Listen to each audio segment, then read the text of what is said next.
자, 2부 시작하겠습니다.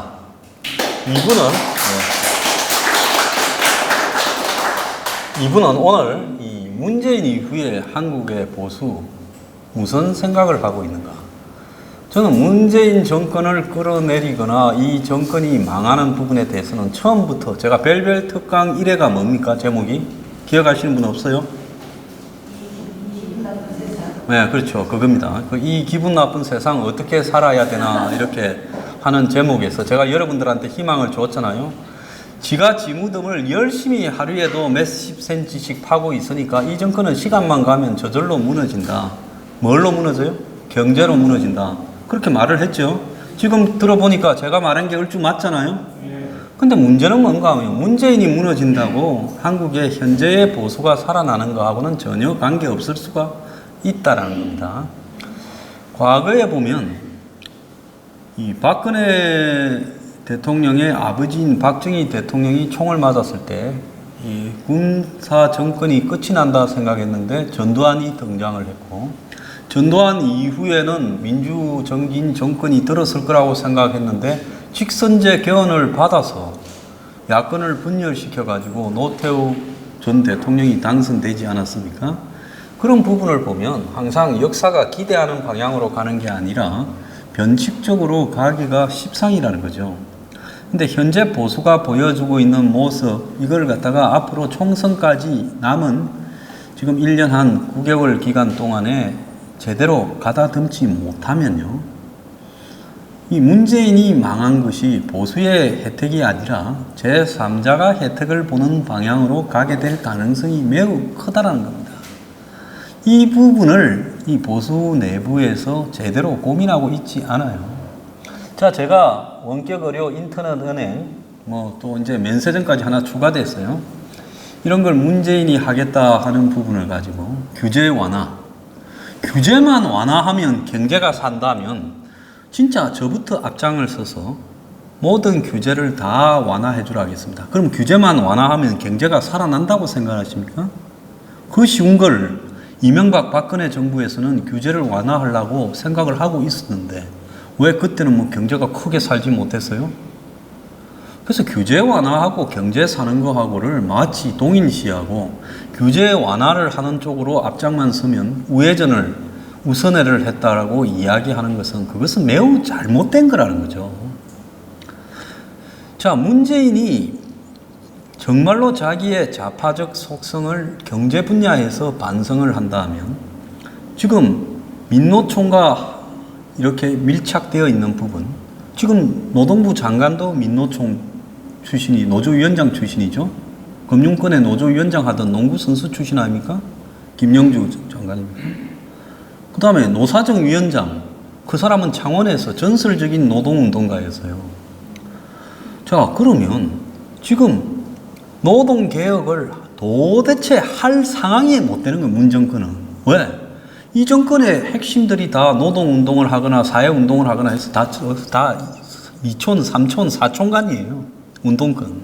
그 사람들은 노동개혁을 한다는 걸 생각을 못하는 사람들인 겁니다.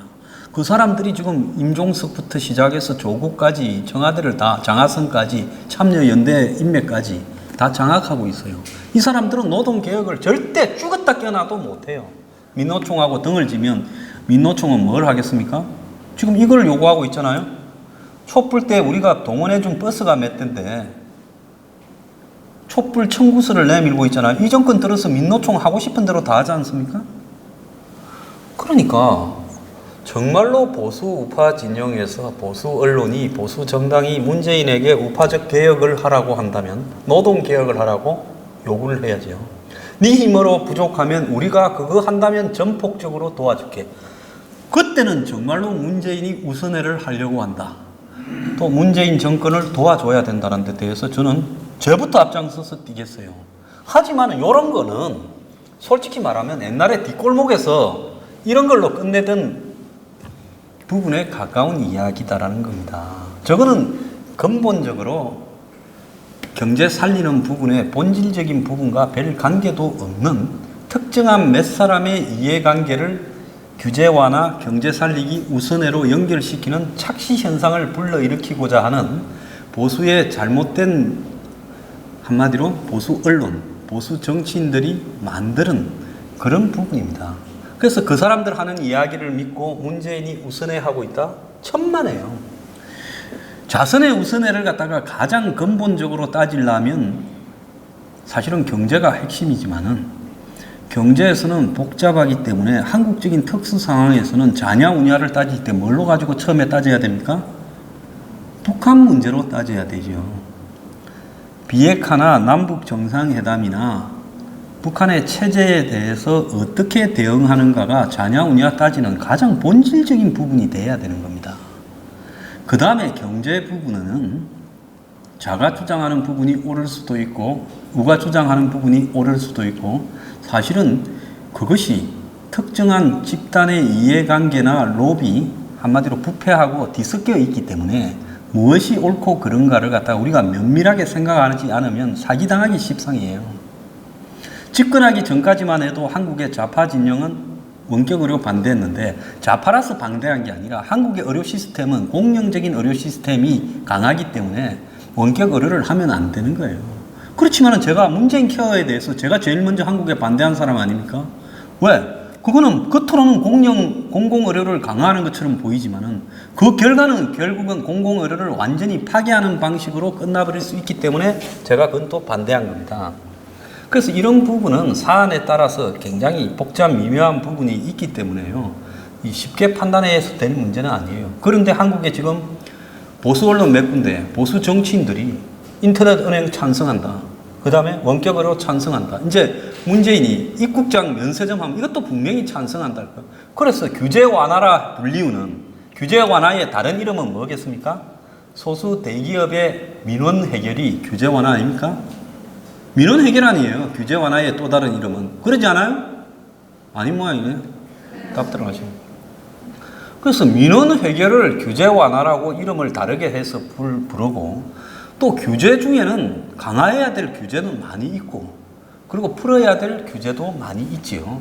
그런데 그런 부분을 일률적으로 규제를 완화하면 무조건 우선이고 그것이 좋은 거고 보수적 경제, 자유시장 경제에 부합된다라고 이야기하는 것은 그건 옳지 않다고 봅니다.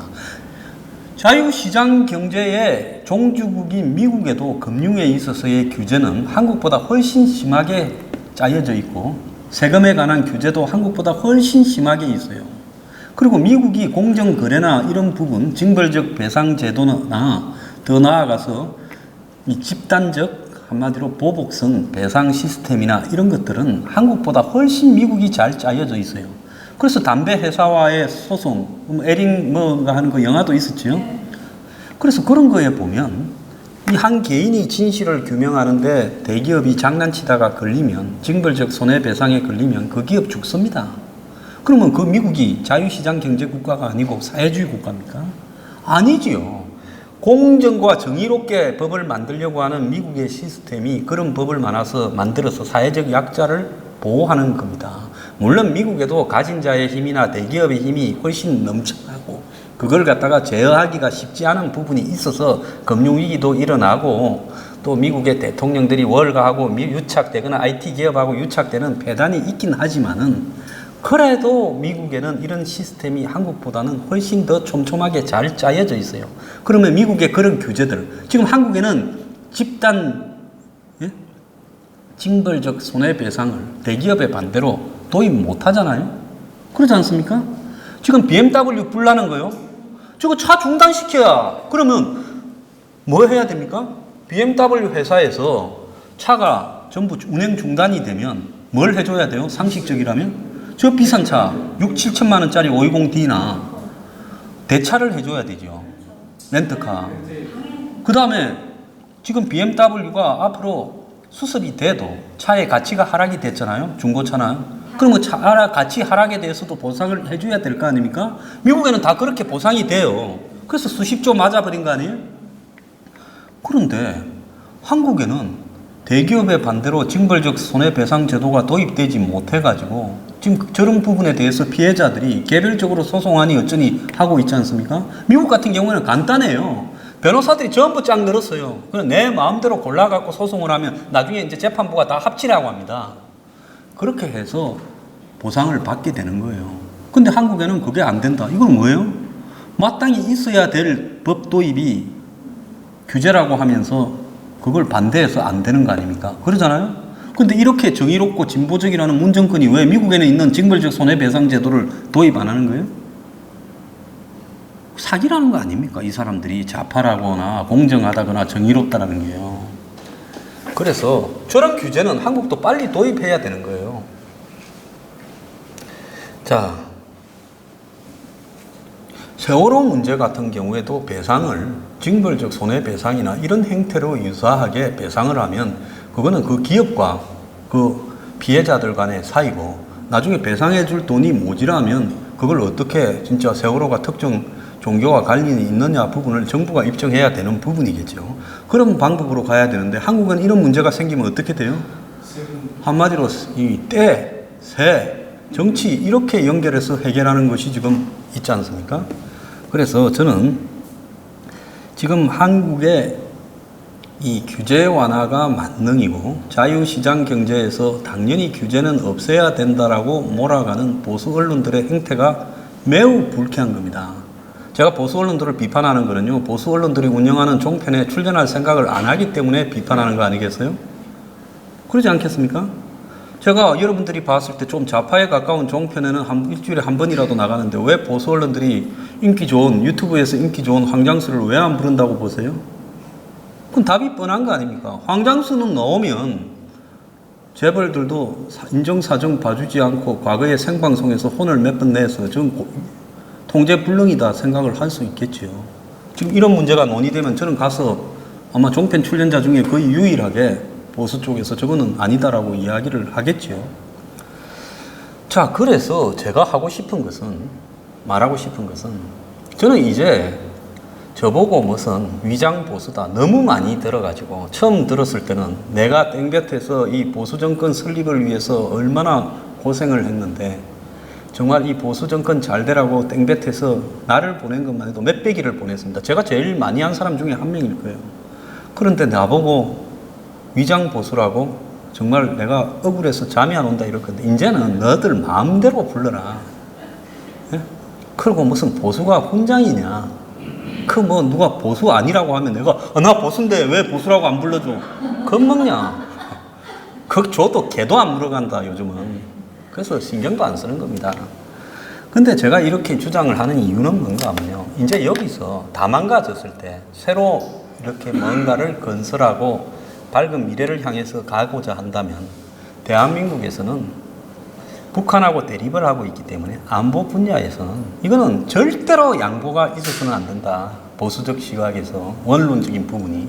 그래서 제가 일부 보수 한국당 의원들 중에 김성태나 몇 사람이 뭐 김병준 비대위원장도 그랬지만은 이제 뭐 반공이라는 가치를 바꾸고 어쩌고 할 때 지랄하지 말라고 내가 그랬지 않습니까? 너네들은 지켜야 될 거는 안 지키고 바꿔야 될 거는 꼭 지키고 자빠졌느냐. 저 원격 외로나 이런 거는 바꿔야 되지요. 근데 이런 거는 죽어도 지켜요. 근데 지금 북한과의 대치하는 상황에서 이념적인 가치는 죽어도 지켜야죠. 이런 거는 또 전번에 무슨 판문점 선언에서 문재인이가 인기가 많고 국민들 다수가 80%가 지지하고 어쩌고 하니까 전부 우리가 틀렸는 것 같다. 이래가지고 저한테 뭐 보수의 국회의원 하거나 이런 사람 중에 물어오는 사람도 있어요. 이거 어찌 될 것 같냐. 여기서 안 바꾸면 우리 큰일 나는 거 아니냐. 그래서 제가 정신 좀 차리라고 이야기를 합니다. 그래서 대한민국의 한국당이 가져야 될 가장 기본적인 가치는 김정은이하고 문재인이가 더 이상 거래를 하지 못하도록 차단해야 되는 부분입니다. 그리고 한미동맹의 가치를 끝까지 지켜야 돼요. 내가 트럼프를 비판하는 것과 한미동맹의 가치를 지키자는 부분은 별개의 문제라고 제가 이야기를 하지 않습니까?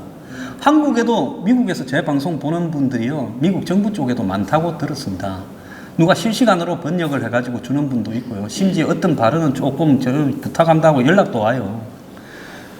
자, 그런다고 내가 봐주지는 않지요. 얼마 전에 공화당이 선거에 질 가능성이 있다 그랬더니만 공화당 쪽에 관련되는 사람이 그런 소리는 좀 자제를 하고 어쩌고 교포들도 많고 이렇게 이야기를 전달해 왔습니다. 그럼 트럼프 입부터 단속하라 내가 그렇게 이야기를 했죠. 지금 북한과 이 중대한 시점에서 트럼프가 대한민국의 미래를 자기가 마치 노름하듯이 이렇게 함부로 이야기하는 것이 옳은 것이냐. 굉장히 신중을 해야 되죠. 트럼프가요. 그러지 않습니까? 자, 제가 거듭 이야기하지만 비핵화는 끝났어요. 안 됩니다. 북한은 핵 보유국으로 갔어요, 이미. 자, 그러면서 북한이 비핵화하는 척 하는 이유는 미국의 제재를 피하고 핵과 ICBM 기술을 좀 더 정교하게 만들고 잠수함 발사 탄도미사일을 기술을 확보할 때까지 SLBM이 왜 위험한가 하면 육지에서 쏘아 올리는 이 ICBM은 선제 포착이 가능해서 그걸 갖다가 요격을 할 수 있는데요. SLBM이라는 것은 잠수함이 물 밑에까지 와서 쏘지 않습니까? 그러면 북한에 지금 이 중대형 한 3,000톤급 잠수함을 만들고 있대요. 다 만들었을 거예요. 그걸 숨겨놨다가 거기에 한 3발 정도의 SLBM을 이렇게 장착이 가능하대요. 그게 괌 앞에까지 와서 북한에서 괌까지 헤엄쳐가는 거는 잠수함이 쉽죠. 물 밑에서 갑자기 3발을 쌓았을 때 미국이 다 요격을 가능하냐? 저는 못할 거라고 보고 있습니다. 이렇게 예측하지 못하고 있다가 날라오는 거는요. 그렇게 되면 미국이 북한한테 선제로 괌섬이 날아가 버리는 상황이 벌어질 수도 있지 않겠습니까? 그럼 미국의 한마디로 군사 전략상으로는 매우 위험한 상황이 벌어지는 거죠. 지금 북한이 그래서 SLBM을 이렇게 하는데 저는 이런 의심을 합니다. 북한의 ICBM 미사일 기술을 1년도 안 되는 사이에 실용화시키는 부분에 이게 기술적으로 가능한가? 김정은이가 가서 거기에 미사일 연구소 사람들을 모으고 쪼아서 급조서 그랬다. 기술이 급조서 될 것 같으면 북한이 세계 최고의 기술 국가가 돼야 되잖아요. 4차 산업혁명은 북한에서 나타나야지. AI 만들어, 무인 자동차 만들어, 드론 만들어. 너 3달 안에 안 만들면 총살시켜버릴 거야. 고사총으로 죽여버릴 거야. 하면 그럼 만들 거 아니에요. 그거 안 되죠. 기술은 비약적인 발전이 거의 불가능합니다. 그러면 중국이나 러시아가 사실상 북한에 줘놓고 북한이 개발하는 척 하는 것은 쇼를 하고 있는 게 아닌가라는 생각을 해요. 미사일 부분에서요. 그래서 이미 북한이 미국에 정확하게 타격을 할 수 있는 ICBM을 가지고 있고 SLBM도 확보를 했을 거라고 보고 있습니다. 다만 이제 북한은 그걸 가지고 첫 번째는 남한에 한마디로 이 안보 체계를 허물어야 되는 목표로 쓰고 있는 거죠. 그 다음에 북한에 대한 경제 제재나 압박, 그리고 남이 북에 조공을 바치는 경협이 조공 아닙니까? 조공이에요, 조공. 옛날에 당나라 때 어떤 일이 벌어진 줄 알아요? 송나라나 당나라 때. 서하, 위굴, 이게 지금 저기 보면 어떤 나라들입니까? 우즈벡 이런 쪽이 그런 나라였죠. 위굴은, 서하, 뭐 이런 나라. 거기가 말 타고 다니면서 몽고처럼 힘이 세니까 덩치도 좋고, 당나라나 송나라가 세계적 제국이라고 했지만은 그런 나라들에 대해서 공주를 보내가지고 거기에 왕자들한테 이렇게 혼인관계를 맺고 또 조공을 역으로 보내서 너네들 쳐들어오지 마라 1년에 비단을 몇만 필씩 줄게 이런 식으로 하고 여자도 보내주고 이랬습니다. 겉으로만 중국이 황제국이고 실제로 밑으로는 중국이 거기에다 조공을 바쳤죠. 지금 북한이 일본, 미국, 한국 등을 상대로 해서 조공을 받으려고 지금 몰고 가고 있는 부분이에요. 그게 다른 이름이 경협이지 않습니까? 어제 리성근이가 13일입니까? 남북 고위급 회담을 할 때 까자 했죠. 공개로 하자. 그러니까 거기에 조명균이가 뭐라 했습니까? 기가 찬 소리를 하잖아요. 나는 부끄러움이 많아서. 국민 앞에 뭐 그리 부끄러운 짓거리를 많이 해서 까자는 이성근이 앞에 못 갑니까? 아니 그럴 때 북한의 면모를 국민들이 바라고 그래 깝시다 생중해라 지금부터 하고 회담 시작해야죠. 그러면 북한이 이제 뭐라고 하겠습니까? 작년에 저기 우리가 보낸 배 있잖아. 그 저기 석탄 싣고 간 것부터 시작을 해서 뭐 철을 싣고 가고 또 너가 보낸 배 있잖아부터 이제 그리고 너가 지난번에 뭐 우리하고 올림픽 할 때 보내온 것부터 뭐 쭉 이야기를 하면 이제 이것도 빨리 끄고 나가라고 이렇게 되지 않겠어요?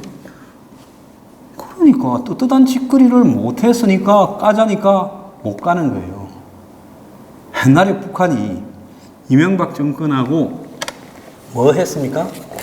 남북러 가스관을 만든다고 한참 만나다가 이명박 정권이 미국이나 이쪽에 견제도 걸리고 해서 점점 이렇게 발을 빼니까 북경에서 봉투를 줬어요. 자, 너는 이거 좀 위에 인사해라. 집어 던졌죠. 공개를 했잖아요. 어디 푼돈으로 우리를 유혹하느냐고요. 그래서 이성근이가 어제 까자고 한 거는 너가 진짜 우리한테 푼돈이 아니라 목돈을 준다고 했지 않냐. 올해 안에 다 종전선언 평화협정 맺고 판문점 선언에 보면 올해 안에 종전선언 평화협정 맺기로 돼 있잖아요. 근데 북한이 봤을 때 이제 넉 달 남았어. 넉 달 안에 종전선언 평화협정이 되겠냐 싶으니까 종전선언만 되면 우리가 아낌없이 너네들한테 주겠다고 이야기했겠어요, 안 했겠어요? 도로고 철도고 막 우리한테 다 맡겨라. 남북러 가스관이고부터 무슨 뭐 개성공단 같은 거 한 20개 낮은 선봉에도 만들고 무슨 나무도 우리가 다 심어주고 농사도 우리가 다 지어줄게 했겠어요, 안 했겠어요? 그런데 북한이 가만히 보니까 이것들이 그냥 뭐 배나 뭐 한두 척 왔다 가고 뭐 가끔씩 선물이라고 저기 뭐 미국한테 허락받았다고 주고 이러지. 진짜로 본격적으로 주기를 한 것을 슬슬 시간을 끄고 있다 이러니까 지금 저렇게 하는 거 아니겠어요? 그래서 뭡니까? 정상회담을 9월 달에 하는데 날짜는 안 잡았고 날짜를 잡으려면 너네가 세 가지 중에 한 개 해가지고 와라. 뭐예요? 종전선언을 미국 설득해서 하든지 안 그러면 남북 경협을 하는 거를 미국이 방해하지 못하게 하든지 안 그러면 미국이 북한에 대한 제재를 풀게 하든지 이 세 가지 중에 하나라도 안 되면 9월 달에 회담 안 한다 이거지요. 자, 지금 북한하고 회담을 한국이 저렇게 아쉽게 해야 될 이유가 있습니까? 누가 아쉬워야 돼요? 북한 놈들이 아쉬워야 되지요. 근데 이게 주객이 전도돼도 유분수지. 요즘 북한의 사람들이 한번 보세요. 북한의 외무상이 이용호가 엊그제 싱가포르에 가서 어깨 딱 힘주면서 12개국 국가로 상대로 협상을 하고 회의를 해요. 그래가지고 이 뭡니까?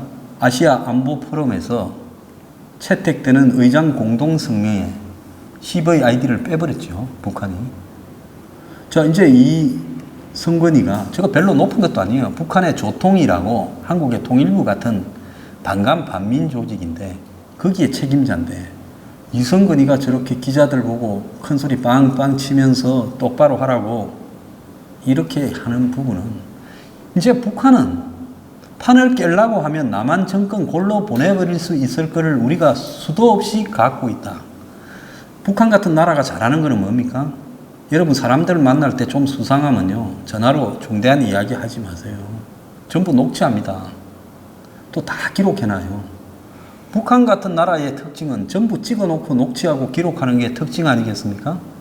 그래서 북한이 다 까버리겠다 나오게 되면 아마 진짜 국민들 다 기절초풍할 이야기들이 나올 수 있을 거예요. 어제 이성근이가 저는 그 협박을 했다고 보고 있습니다. 자, 그렇다면 지금 한국은 안보 문제에 있어서 한국당이 판문점 선언이 인기 있으니까 걸로 가다가 요즘 지지율이 또 착 떨어지니까 이제는 또 그 이야기 안 하잖아요. 한국당의 안보관, 반공을 폐지해야 된다. 시대 변화에 맞게 협조할 거는 협조해야 돼. 이제 그 말은 또 안 해요. 문재인 지지가 좀 내려가니까 좀 더 지켜보자고 살 빼요. 신념이라는 거는, 가치라는 거는 절대적이고 정의롭고 이렇게 시대가 흘러도 만고불변의 가치가 있는 것이 신념이 돼야 되는 겁니다. 그러면 안보에 대한 한국당의 신념은 절대적으로 바뀌지 말아야 되는 거죠. 북한을 바라보는 관점요. 저것들은 콩으로 매주라 해도 우리는 안 믿는다라는 신념을 가져야 되고 김정은 일당과는 저것들이 죽기 전에는 협상을 하는 것이 불가능하다는 확신을 가져야 되는 겁니다. 자, 그런데 트럼프 같은 사람은 왜 저걸 하고 협상하겠다 저러냐? 저 사람은 신념이 없는 사람이죠. 이기 자기의 신념이죠. 자, 문재인은요? 그럼 북한을 어떻게든 옹호하고자 하는 친북적 가치관에 매몰되어 있다. 나는 그렇게 봅니다. 자, 시진핑이라는 중국이라는 시스템과 협상이 가능한가? 중국은 전 국가가 아닙니다. 저거하고는 협상을 해서는 안 되는 거예요. 중국이 우리한테 협박을 하면 너네 할 만큼 해봐라고 하면서 그래, 당분간 너네 관광객도 필요 없고 너네 자본도 필요 없고 다 가라고 해야죠.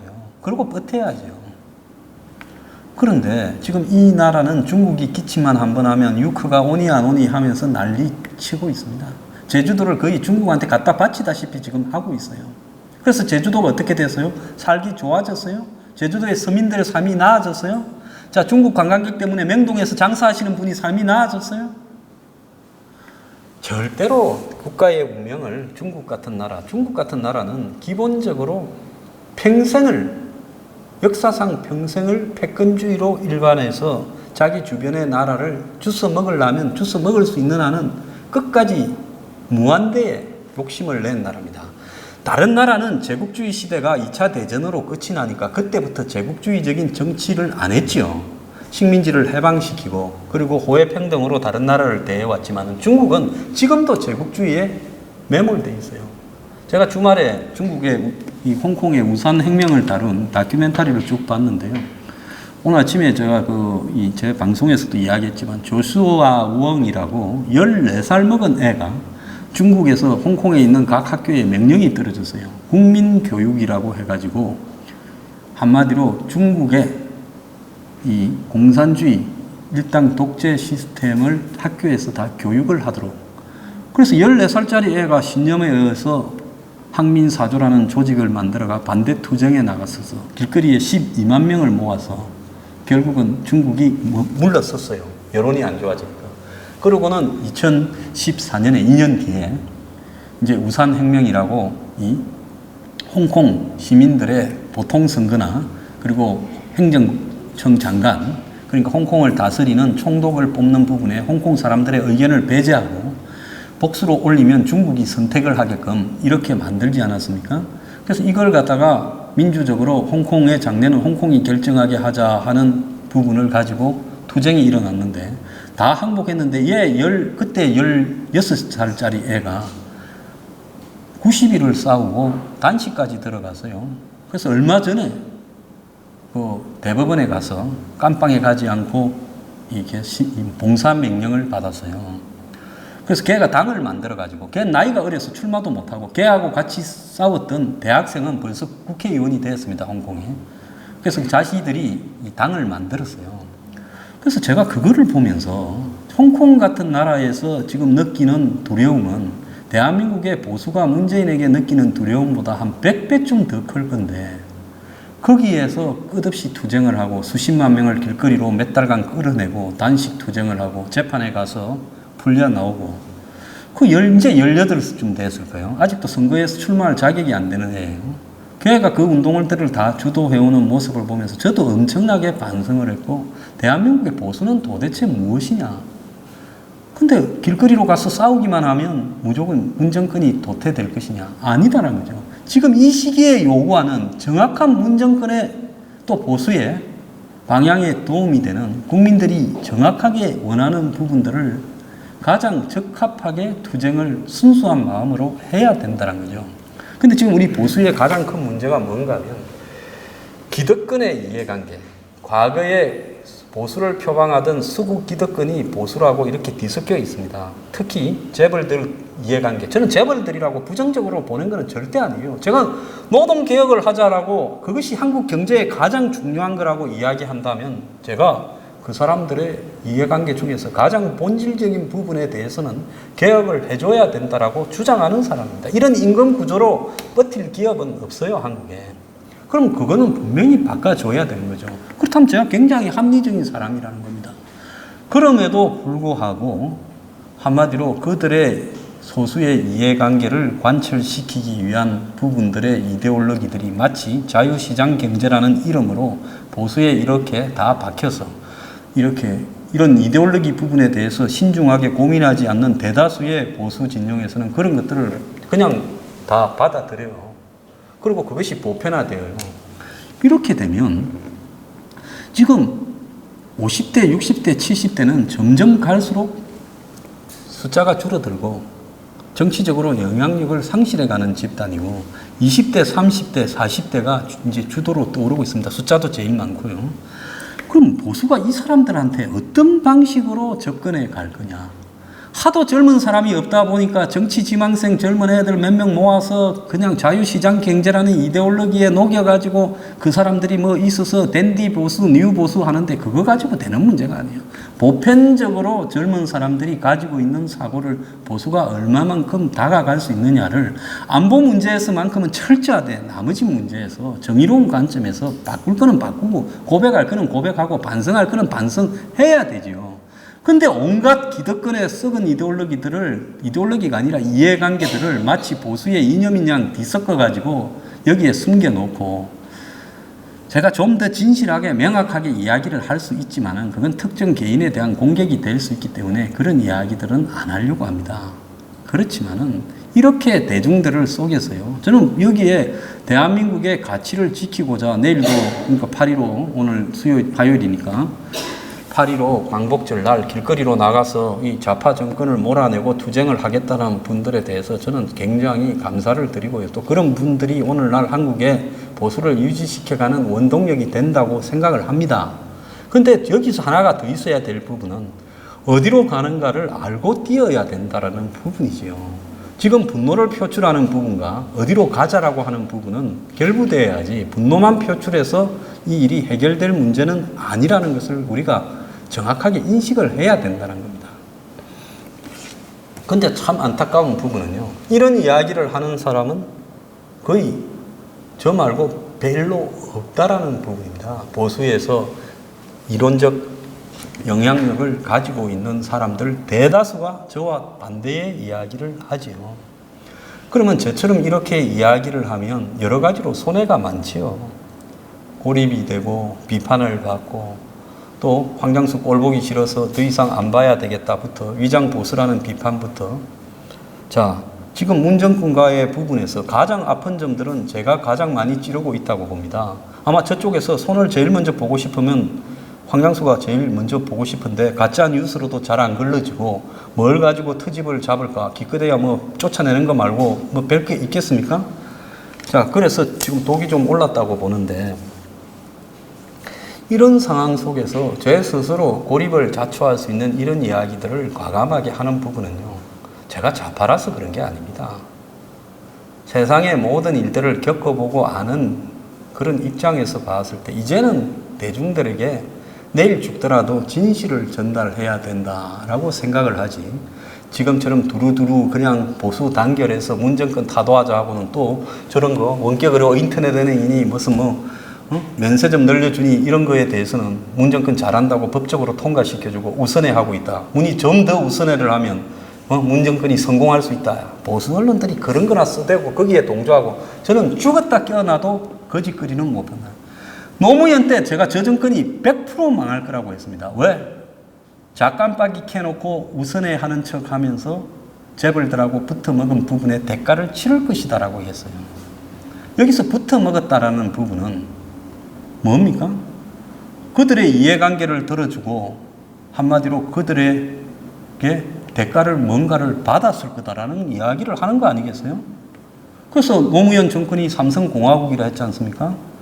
자, 문재인 정권에서는 SK가 잘 나가서 저는 SK공화국인 근데 반장을 제를 시켜서 끝까지 갈까 했어요.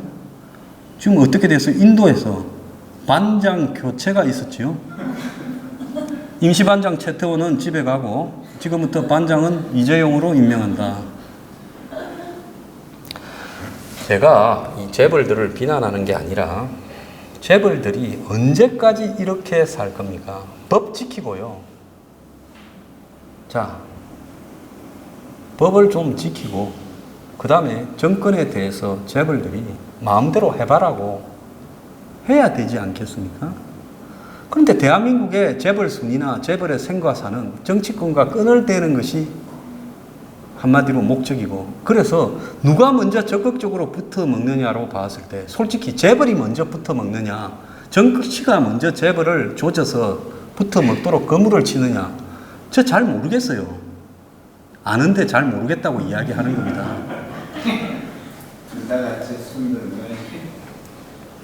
그러니까 그냥 나 붙어먹을 생각이 있으니까 오늘 밤에 옷을 다 벗고 누워 있으니까 밤에 내 방으로 들어온나 라고 할 수는 없으니까 어떻게 해요? 여자들이 보통 마음에 드는 남자가 있으면 좀 유치한 여자들은 어떻게 합니까? 그 남자를 막 씹고 다니고 괴롭히잖아요. 빨리 나한테 구애를 하라고. 지금 그동안에 집어넣고 어쩌고 한 게 전부 그거 아니겠어요? 빨리 나한테 오라고. 자, 그래서 바짝 달게 만들었다가 활딱 벗어서 줬지요. 제가 좀 속된 말로 이렇게 표현해서 정말 죄송합니다. 그러니까 좀 이해가 쉬워지죠. 그래서 이런 부분들을 지금 벌어지고 있다라는 부분에 대해서 많은 사람들은 부정을 하겠지요. 자, 그런데 노무현 정권 때 특정 대기업이 그 정권의 기조, 방향, 지휘사 또 조각까지도 다 좌지우지하고 관계했다는 겁니다. 그러면 이거는 뭡니까? 순수한 의미에 살기 위해서 소극적으로 정치권에 로비하고 돈을 갖다 주는 거하고는 차원이 다른 문제 아니에요?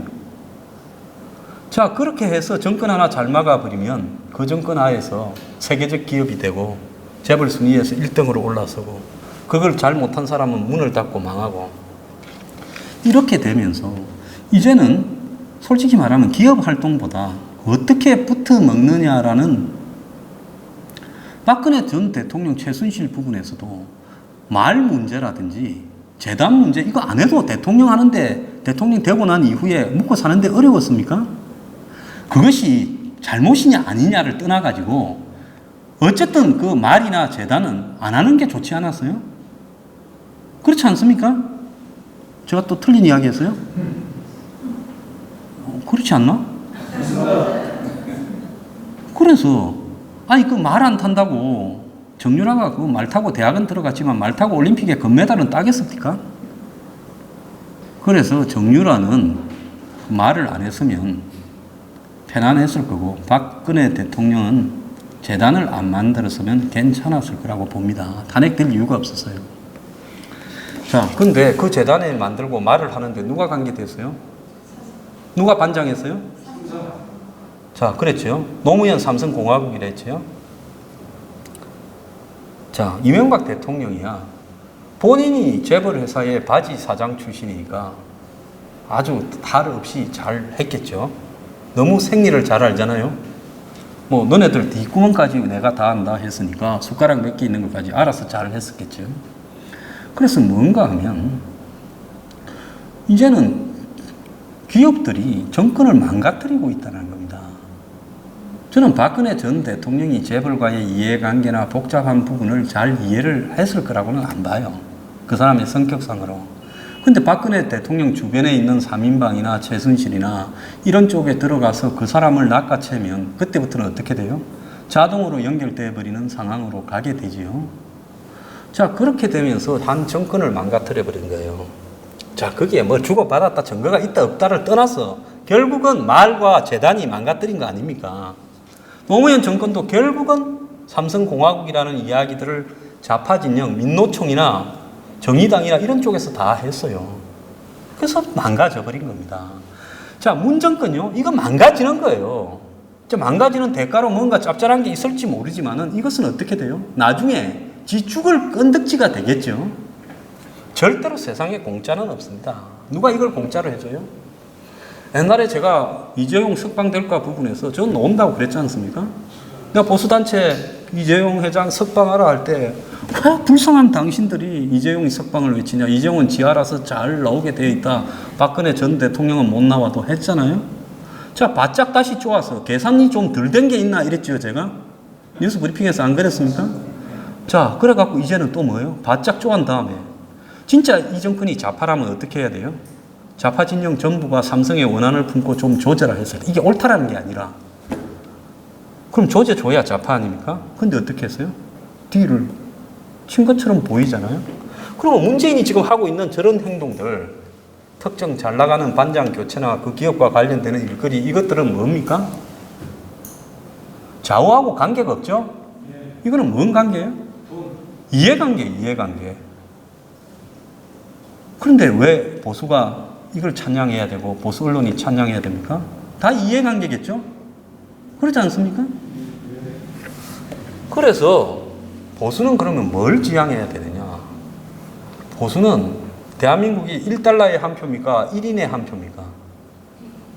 1인에 한 표지요. 자, 보수가 이기려면 뭘 해야 돼요? 항구적으로 이기려면? 사람의 마음을 얻어야 되잖아요. 자, 그러면 보수는 개혁하고 쇄신하고 변화하고 공정한 쪽으로 나아가고 이렇게 하면 보수가 안 됩니까? 만약에 보수가 그렇게 정신을 차리면 누가 제일 손해를 보겠어요? 예? 오늘 다들 말씀을 끓이네. 예? 그러면 돈을 가지고 주무르는 사람들이 제일 손해를 보겠지요.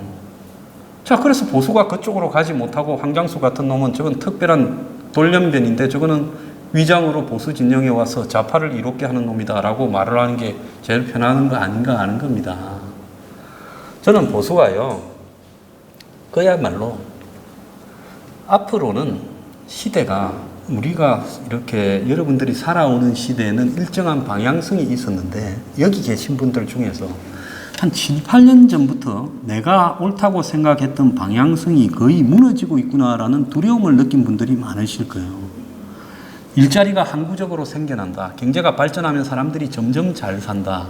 그리고 사람들은 소비가 점점 늘어나게 되고 그리고 중산층은 점점 늘어나게 되고 앞으로 한 20, 30년 지나면 대부분이 중산층 이상으로 살지 않겠느냐라는 그런 환상이 깨어지고 있죠. 또 한편으로 뭐가 깨어지고 있어요? 인구가 엄청나게 줄어들고 있습니다. 오늘 보면 10개 중에 4개의 지방이 앞으로 1, 20년 안에 소멸될 가능성이 있다 하잖아요. 일본이 지금 지방 소멸 시대라 심각합니다. 일본의 현 단위 중에서 마을이 사라지고 있는 게 엄청나게 많아요. 근데 일본만큼 급속하게 한국의 지금 군단위들이 사라져가고 있어요. 시골에.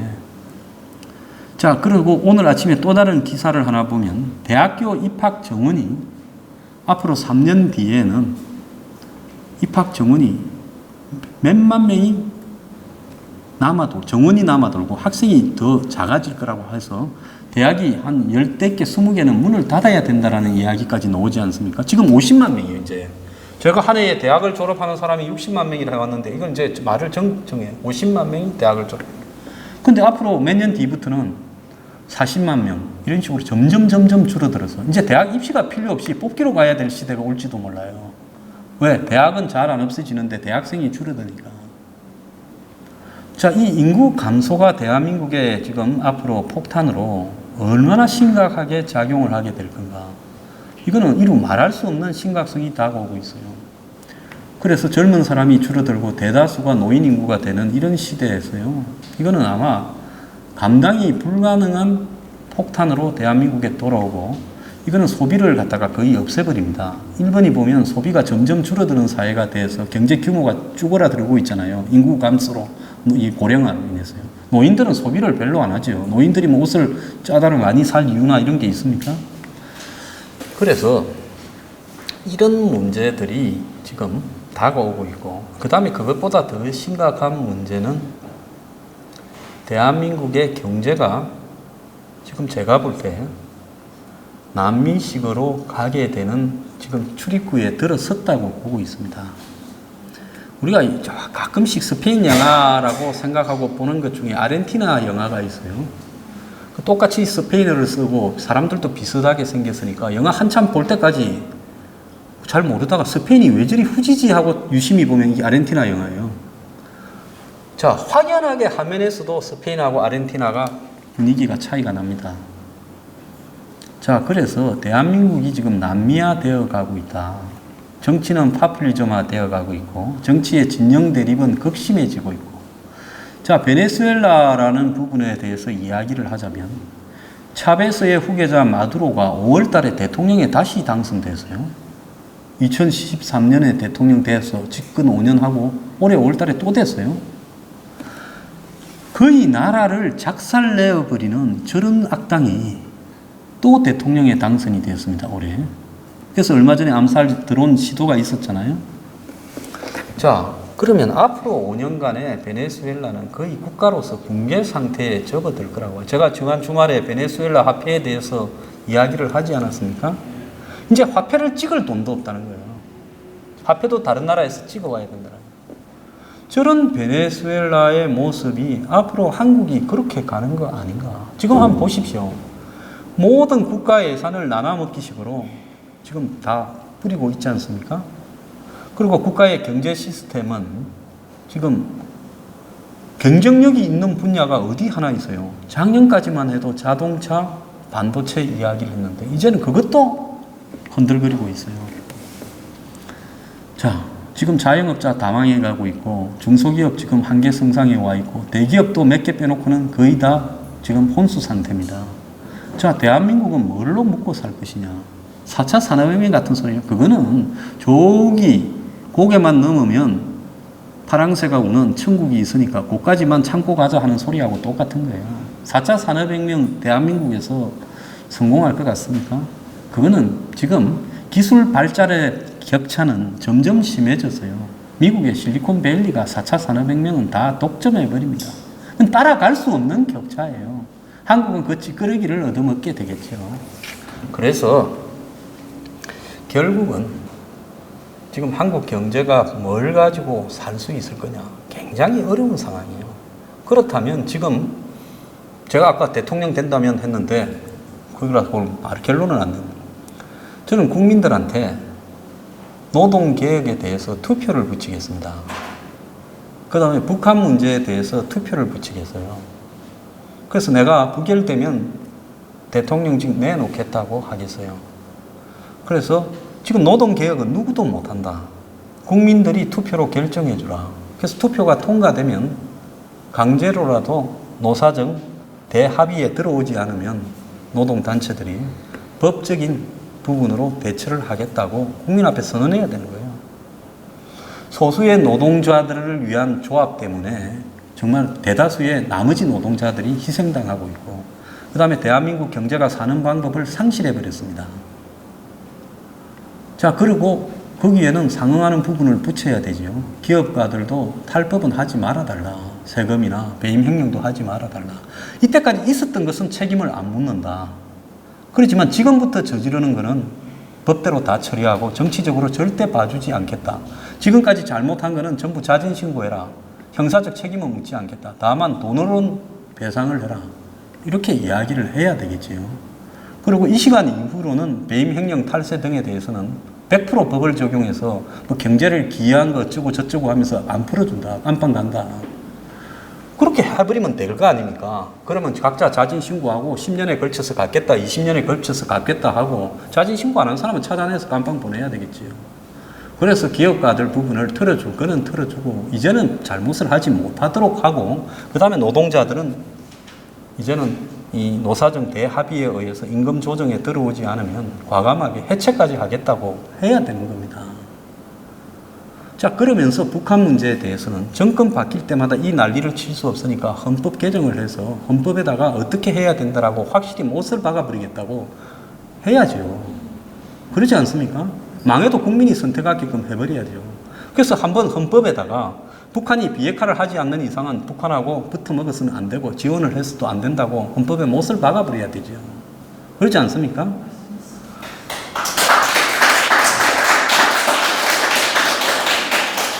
지금 한국당이요, 작은 이런 담론을 가지고 원격 의료니 이걸 가지고 티격태격해서는 안 되는 거예요. 우선 한국당이 동력으로 삼으려고 하면 뭘 해야 됩니까? 석탄 밀수에 대해서 끝을 봐야 되는 거예요. 국정조사를. H사 저거요? 저거 잡아오면, 세우면 누가 봐줬는가? 저는 기업 안 해봤고 기업에 대해서 모릅니까? 저런 납품이 있을 수가 없어요. 특히 포철이나 무슨 한정 같은 제철 회사나 저런 발전 회사에 납품을 하려면 아무나 납품이 가능한 것도 아니고 가격만 싸다고 납품이 되는 것도 아니고 샘플을 가지고 테스트하기 전에 납품이 가능한 것도 아니에요. 제가 그 이야기를 했는데 오늘 하나 나왔잖아요. 뭐가 나왔어요? 국회의원 한 명이 북한의 석탄 성분을 시험해주는 대행회사에 전화를 걸어서 북한산 석탄이 그 6,308칼로리인가 나왔다는데 그게 진짜냐 하니까 우리가 그런 거 해준 적 없고 가짜라고 답했다는 거 아닙니까? 그러니까 북한산은 무조건 6,000칼로리 정도 안팎이고 러시아 거는 6,400 이상인데 8,000까지 6,308이라고 어중간하게 걸치게끔 해가지고 러시아산으로 쏘겨 먹다고 성능시험서를 넣었는데 그 성능시험서가 가짜라는 거 아니에요? 그러면 한전 남동 발전에는 그 성능 시험서가 진짜인지 원산지 증명이 진짜인지 검사할 능력이 없다고요? 몇십 년째 석탄을 사가지고 불을 떼서 발전을 하는 놈들이 그걸 구별할 수도 없다고요? 그리고 관세청이 그걸 몰랐다고요? 그건 말이 됩니까? 관세청장 검사 출신이고 경남고등학교 나온 사람이에요. 문재인 후배예요. 자, 그리고 H사를 처벌하네요. H사가 속았다고, 뭐 R사인가. 지금 장난치고 있어요. 꼬리 자르기 위한. H사는 저는 저렇게 감추는 걸 보면 정보기관의 바지 회사다라고 저는 보고 있습니다. 아니라면 H사의 내역을 다 공개해야 되는데 기자가 H사에 가니까 문 닫아놓고 사람도 없다는 거 아니에요. 위장회사를 하나 만들어가지고 그 명의로 이런 일들을 자행하고는 사고가 터지니까 다른 데다가 이렇게 떠넘기고 그거는 그냥 없애버린 거죠. 존재 자체를요. 원래 그게 정보기관이 하는 수법입니다. 그러니까 아무도 이걸 건드리지 못한 거죠. 누가 이상하다고 생각하는 사람이 없었겠습니까? 한전 안에서도 문제를 제기한 사람이 있을 거고 관세청에서도 문제를 제기한 사람이 있을 거고 업계에서 납품 경쟁을 한 사람들이 문제를 제기했을 거고 숱한 투서나 이런 것들이 들어왔겠지요. 그런데 왜 다들 이렇게 멈췄어요? 정보기관이 이 일을 관여됐을 가능성이 매우 높다라고 저는 보고 있습니다. 그래서 한국당은 이 북한 석탄 밀수를 가지고 끝을 봐야 된다. 저는 그렇게 생각을 해요. 이 부분을 가지고 국정조사를 하고 H사 사장을 불러다 세우고 그 사람의 배경, 그 회사 운영, 그런 부분의 회계, 이런 부분을 다 조사를 하면 답이 금방 나올 거라고 보고, 그 다음에 남동 발전에 석탄 납품을 받았던 책임자를 불러서 카메라 앞에 세우면 이 사람도 자기 살라고 진실을 말하지 않겠습니까? 그래서 그렇게 TV 생중계하에 한국당이 국정조사를 관철시키고 그걸 안 해준다면 정기국회를 안 하겠다고 자빠져야. 지금 정기국회 해서 저런 법 통과시켜줄 일 있어요? 그래서 이 전쟁에서 승리하면서 한마디로 문정권의 대북 관련된 의혹들을 실타래 땡기듯이 다 땡겨야 된다고 저는 보고 있습니다. 자, 이 문제를 지금 관세청이 발표하는 태도를 보면 중대한 것들을 속이고 있다는 것은 핵심적인 거예요. 자, 그래서 여기서 시작을 해서 여기에서 승리하고 나면 이제 이런 중대한 문제, 아까 말한 노조에 관련되는 문제, 그 다음에 또 이 기업들의 그런 이 사면, 뭐 배임 횡령 탈세 등에 관한 문제, 또 더 나아가서 북한과의 원칙 문제, 이런 것들을 우리가 집권을 하면 곧바로 국민투표에 붙여서 국민의 의견에 따라서 가겠다. 이걸 정리 안 하면 대한민국은 설 수가 없다라고 해야 되겠죠. 그러면 건전한 기업들은 찬성할 겁니다. 왜? 지금까지 잘못을 묻지 않겠다. 돈으로 잘못한 게 있으면 뭐 10년이든 20년이든 나눠서라도 갚아라. 근데 이후에 잘못하면 법대로 처리하겠다. 왜냐하면 이걸 안 하고는 노조를 개혁할 수 없어요. 저놈들 비리를 놔놓고 왜 우리를 조지냐고 할 거 아닙니까? 그러니까 같이 가야 되는 문제라고 저는 보고 있습니다. 그래서 이런 거대한 담론을 가지고 끌고 가겠다고 대중들한테 한국당이 가면서 지금 한국에 가장 시급한 지금 문제가 뭡니까? 일자리 문제는요, 이거는 해결을 하겠다라는 정권이 사기꾼입니다. 해결하기가 거의 불가능해요. 그러면 어떻게 해야 되겠어요? 제가 전에도 이야기했다시피 젊은 사람들이 생활하는 비용을 줄여주겠다. 그래서 주거 문제에 대해서 국가적으로 한국은 특수성이 있기 때문에 개입할 수밖에 없다라고 해서 과감하게 주거 문제에 대해서 국가가 공급하는 정책으로 가야 된다고 저는 봅니다. 이것도 국민투표 붙여버려야 돼요. 왜? 상류층 대다수가 부동산으로 재미를 보기 때문에 한국 상류층이 전부 부동산으로 재미 보지 않습니까? 그들이 여론을 형성하는 오피니언 리더이기 때문에 부동산 문제를요, 정권이 해결이 불가능해요. 그럼 이것도 국민투표에 한번 붙여버려야 된다고 봅니다. 그러면서 국민들의 생활 비용을 독과점이나 이런 부분에서 낮춰주는 방식으로 이렇게 택해서 갈 수밖에 없다라고 보고 있습니다. 그래서 200만 원씩 받는 월급쟁이들이 젊은 사람들이 보편적으로 될 수밖에 없는 시대예요. 이거를 갖다가 일자리를 통해서 많은 월급을 받는 알찬 직장을 만들어 주겠다고 말하는 것은 사기입니다. 이제 그렇게 부부간에 200만 원에서 400만 원으로 살아가는 부분을 익숙하게끔 그걸 도와줘야 되겠다라고 정부가 솔직하게 이야기를 해야 되는 겁니다. 그러면서 이 나라 경제가, 자, 트럼프가 외국으로 나갔던 회사들을 한국으로 돌아오게 하는데 이 나라도요, 이제는 국내에서 기업이 돌아오면 많은 혜택을 주고 국내에서 임금을 낮추고 그래서 국내에서 자급자족을 할 수 있는 시스템으로 복귀되도록 전력을 다 쏟아야 되는 거예요. 그래서 외국 나갔던 기업들이 한국에 돌아오면 땅도 주겠다. 세금도 5년 동안 면세시켜 주겠다. 그리고 그 회사의 월급 부분에 대해서 통제도 이렇게 하겠다라고 하면서 전부 돌아오도록 해야 되는 겁니다. 한국 기업이 외국으로 나가버려서 일자리가 없는 것이지 실질적으로 경쟁력을 상실했는데 기업이라는 것은 당연히 수익과 지출을 놓고 이익을 추구하는 게인데 그러기 위해서 기업이 이익이 안 되면 나갈 수밖에 없는 겁니다. 그걸 뭐라 할 수가 없어요. 그러면 한국에서 기업을 할 수 있는 환경을 만들어 주겠다고 정부가 그걸 해야 되지 않습니까? 노동개혁만 해도요, 많은 기업들이 한국으로 다시 돌아올 거라고 저는 보고 있습니다. 그 다음에 땅이나 이런 부분에서요, 과감하게 기업 활동에 필요한 땅들을 제공을 해줘야 되겠지요. 자, 정부가 그런 데 필요한 보조금이나 이런 걸 준다라거나 이런 데 대해서는 저는 그것이 생산적인 돈이라고 봅니다. 그래서 이런 어떤 그러니까 다수 서민 대중이나 이 사회의 개혁과 변화라는 부분들을 시대에 맞게 설정을 해야 되는 거예요. 이제 이 시대는 고용이 제대로 있는 시대는 끝났어요. 그러면 경제가 성장하는 시대도 끝났습니다. 이제 어떻게 망하지 않고 잘 유지시켜야 되느냐 하는 부분에 관점을 둬야 되는 시대예요. 그러면 지금 좌파들이 내고 있는 복지나 사회정책을 보면 대부분이 지금 장기 불황이 되고 빈부가 격차가 심해지는 시대에서 돈을 뿌려서 인심을 얻겠다는 정책을 쓰고 있지 않습니까?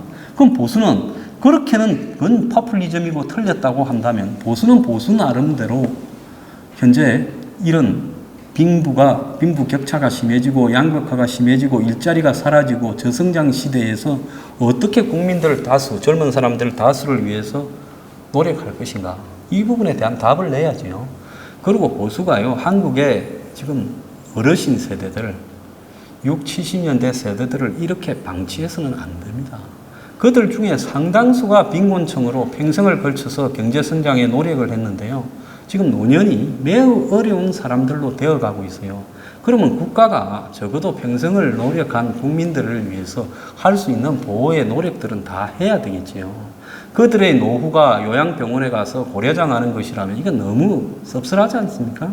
그래서 이런 부분에 대해서도 보수가요, 어떻게 이 노인층을 위해서 노력을 할 것인가를 지금 젊은 사람들을 위해서는 좌파들이 수도 없이 많은 정책을 펼쳐놨기 때문에 지금 노인층엔 한마디로 좌파는 저들은 우리 표가 아니다라고 무시하고 있고 보수층은 어차피 저 사람들은 우리를 찍는다고 무시하고 있어요.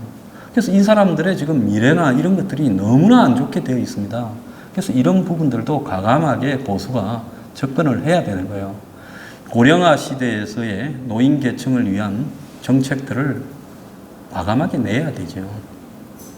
그래서 마을마다 한마디로 노인분들이 그렇게 이제 집에서 이렇게 혼자 되거나 몸이 아프거나 한 사람들을 복지센터로 전부 수용을 해서 제대로 진대서 그걸 돌보는 사람을 데리고 인간다운 최후를 맞이할 수 있도록 하는 시스템을 보수 진영에서 과감하게 국가적으로 채용해야 된다고 저는 보고 있습니다.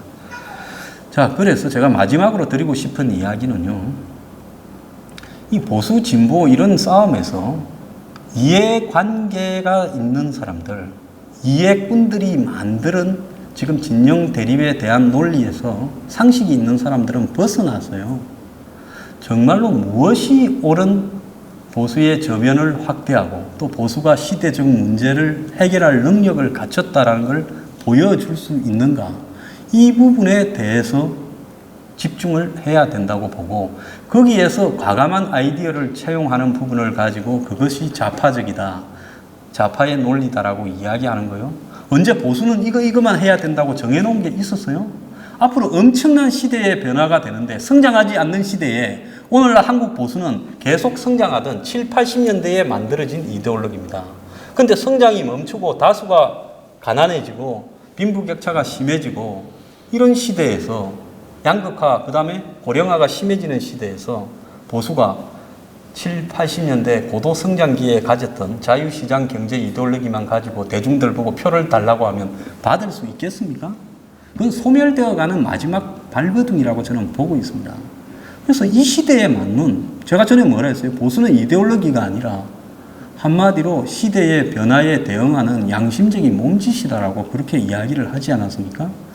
그래서 그런 부분에 대해서 과감하게 토론이 돼야 되는데요. 이 보수 진영에서 이런 토론을 하는 것이 거의 불가능합니다. 자, 단순하게 매도해버리죠. 누가? 앞잡이들이요. 이제 그것부터 깨야 된다고 생각을 하고 있습니다. 그러려면 여러분들의 사고의 고정관념부터 과감하게 깨야 된다. 저는 그렇게 말을 하고 싶어요. 제가 말하는 게요, 중도로 적당히 서려고 그러거나 적당히 인기 영합주의가 아니라 이거 하지 않으면 보수는 끝입니다. 제가 장담을 합니다. 자, 오늘 감사합니다.